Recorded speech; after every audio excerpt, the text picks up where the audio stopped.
মক্কার পবিত্র কাবা চত্বরে ঘুরে বেড়ানো কবুতরগুলো কখনোই সেই জায়গা নোংরা করে না। হজ কিংবা ওমরা করতে আসা মুসল্লিদের চারপাশে নিশ্চিন্তে ঘুরে বেড়ায় এই কবুতররা।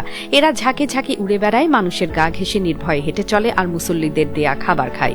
এই পাখিগুলো সাধারণ কোনো পাখি নয়, এদের এক বিশেষ পরিচয়ে সবাই চেনে।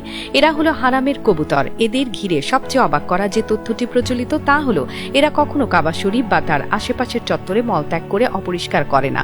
লক্ষ লক্ষ কবুতরের অবাধ বিচরণ সত্ত্বেও পবিত্র স্থানটি সবসময় পরিষ্কার থাকে। স্থানীয় বাসিন্দা থেকে শুরু করে বিশ্বের নানা প্রান্ত থেকে আসা হজ যাত্রীরা সবাই বিশ্বাস করেন যে এটা মহান আল্লাহর এক বিশেষ নিদর্শন। দেখতেও এরা সাধারণ কবুতর থেকে কিছুটা আলাদা। এদের গায়ের রং নীলচে ধূসর, ঘাড় সাধারণ কবুতরের চেয়ে কিছুটা লম্বা আর চোখ দুটো মায়াবী। তবে এদের সবচেয়ে বড় বৈশিষ্ট্য হলো এরা মানুষকে একদম ভয় পায় না। যেখানে অন্য পাখিরা মানুষের কাছাকাছি আসতে ভয় পায়, সেখানে হারামের কবুতররা মানুষের পায়ের কাছে এসে খাবার খুঁজে কাঁধে বা মাথায় এসে বসে। হজযাত্রীরা যখন তাওয়াফ করেন বা নামাজ পড়েন তখন এই কবুতরগুলো তাদের চারপাশে শান্তভাবে ঘুরে বেড়ায়। এই দৃশ্য মক্কার আধ্যাত্মিক পরিবেশে এক অন্যরকম প্রশান্তি যোগ করে। মক্কার হারাম এলাকার সীমানার মধ্যে এদের যে কোনো ধরনের ক্ষতি করা, শিকার করা বা তাড়িয়ে দেয়া কঠোরভাবে নিষিদ্ধ। এমনকি এদের বাসা ভাঙা বা ডিম নষ্ট করাও গুরুতর অপরাধ হিসেবে গণ্য হয়। যদি কেউ অনিচ্ছাকৃতভাবেও কোনো কবুতরের ক্ষতি করে ফেলে তবে তাকে এর জন্য ক্ষতিপূরণ দিতে হয়। এই কঠোর সুরক্ষার কারণেই তারা হারাম এলাকায় নিজেদের সবচেয়ে নিরাপদ মনে করে এবং মানুষের সাথে এমন বন্ধুত্বপূর্ণ আচরণ করে। এরা মক্কার শান্তির এক জীবন্ত প্রতীক হয়ে উঠেছে।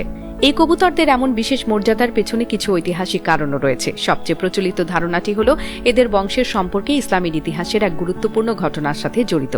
মহানবী হযরত মুহাম্মদ সাল্লাল্লাহু আলাইহি ওয়াসাল্লাম যখন মক্কা থেকে মদিনায় হিজরত করছিলেন তখন তিনি ও তার সঙ্গী হযরত আবু বকর রাদিয়াল্লাহু তাআলা আনহু শত্রুদের হাত থেকে বাঁচতে সাউর পর্বতের এক গুহায় আশ্রয় নিয়েছিলেন। শত্রুরা যখন তাদের খুঁজতে খুঁজতে গুহার মুখে এসে পড়ে তখন তারা দেখতে পায় যে গুহার মুখে একটি মাকড়সা জাল বুনেছে এবং একজোড়া কবুতর বাসা বানিয়ে ডিম পেড়ে বসে আছে।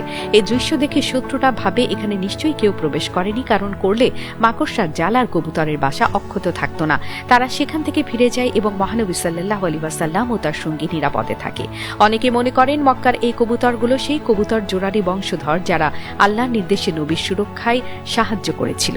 আর একটি ধারণা অনুযায়ী এই কবুতরগুলোর বংশধারা আরও প্রাচীন। বলা হয় হযরত নূহ আলাইহিস সালামের সময়ে যখন মহাপ্লাবন হয়েছিল তখন তিনি পৃথিবীর সব প্রাণীর এক জোড়া করে তার নৌকায় তুলেছিলেন। সেখানকারই কবুতরের বংশধর হয়তো এই কবুতরগুলো। তবে কবুতরগুলো এখন এই পবিত্র নগরীর এক অবিচ্ছেদ্য অংশ।